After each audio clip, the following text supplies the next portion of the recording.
Hi, I'm Mike. I'm Scott. And I'm Mark. We are your Screen Machine product support team, and here's another quick tip. In this video, we'll show you the maintenance reference sticker location on your SMI Compact 50TJ.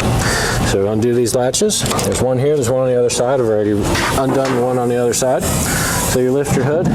Your maintenance reference stickers here. It's everything from fuel to safety to air cleaners, hydraulics, greasing, tracks. And then you come over, every 10 hours, what to do, every 50 hours, 250, 500, and every 1,000 hours. It's big, it's legible. So that's a good go-to. And then your grease points for your jaw bearings are right here. There's 4 of them. You just grease these. It has independent lines that go up to each bearing, and this is where you grease your jaw bearings at.